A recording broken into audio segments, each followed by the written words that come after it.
our third edition of our Service as Action Learning videos. Today we're going to talk a little bit about approaches to learning. Approaches to learning is a part of your reporting form. Last week we went over the reporting form and talked about the different components.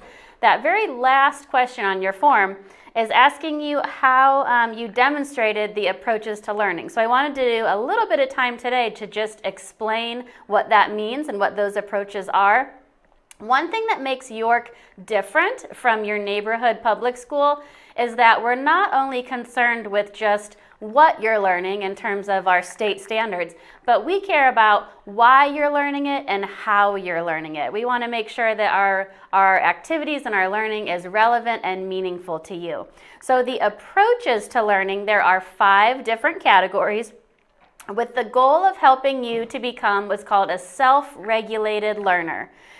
Self-regulated learners are not just knowledgeable about academic content, but the other pieces as well, such as communication skills, social skills, self-management and organization, research skills. Those are all part of our approaches to learning that help us become self-regulated, which means the teachers aren't always in charge of telling you what to do, or your parents aren't telling you how to do your studying and how to do your actions, but you're able to work on strategies that work for you independently and individually.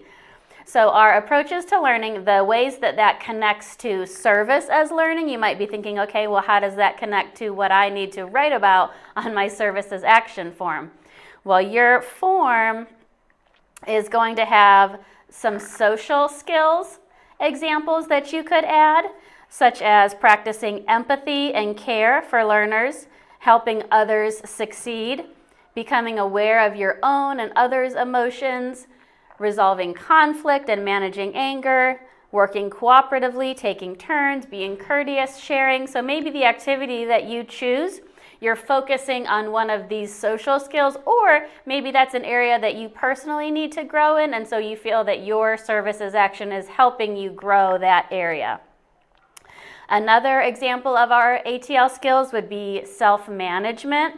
That is having a timeline that is realistic, so setting a goal for yourself and a way that you plan to take on your project and a goal for what steps you're going to do each day. It's keeping an organized system to document your learning and progress. It's being prepared with the necessary items that you need. If you're going somewhere and you're doing a service at a place, did you bring everything that's required of you? Demonstrating persistence, working through adversity and disappointment when things are maybe a little bit difficult or not going the way that you intended. And taking responsibility for your actions. So maybe your activity is helping you work on your management skills. Another set of skills is our thinking skills. Thinking skills could be creative skills or critical thinking. So maybe for your project, you are making observations. Maybe you're recognizing a problem in the school or in your community or in your neighborhood. So it's using those observations to recognize the need for improvement. You might need to organize your information. You might need to look at your ideas from different people's perspectives. Think about how it impacts others and look at their point of view. Making connections between ideas and objects. Could also be thinking about what you're learning in school and making a connection to how could you take that out into the real world.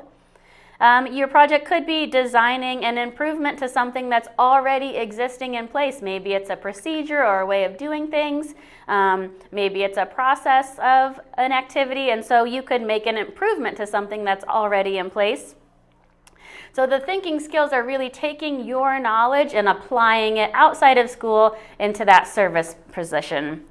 And then our next skills are communication, listening for other people's perspectives and ideas, asking for any clarifications, listening respectfully to restate what people are saying, restating their ideas clearly and logically, becoming aware of cultural differences.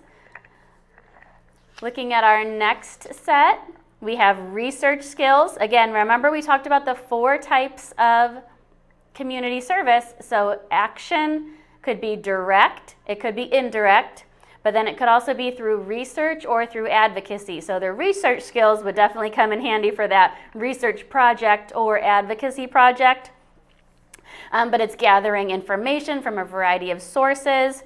It's using all of your senses to make observations. It's recording those observations, whether it's through pictures or notes or typing up some type of formal report or making drawings that are going into your flyers or posters. Research skills involves asking questions, organizing information, and it also includes understanding our academic integrity or academic honesty policy. So it includes citing references if you've taken information from another website or from another individual, so you're giving credit where credit is due and not taking that work on as your own. So on your form, when it says what ATL skills did you work on, these are the skills that we're talking about. So it gives you a list on that form of the 5 categories of thinking skills, research skills, communication, self-management, and social skills. Finally, if you have any questions, again, about how to fill out your form or the pieces of it, you can always come see me Wednesday or Friday during Time to Win at lunch. Today we had a group of students that came in and worked on making cards because September is Childhood Cancer Awareness Month. And so a group of students decided that they were going to make some cards and then deliver those cards to a local hospital that has some children that have cancer there. And so that was a great use of their Time to Win to come together and use our media center space to work on those cards. So you guys are more than welcome to come see me to talk through your ideas or get any help. And I will see you around campus. Have a great day.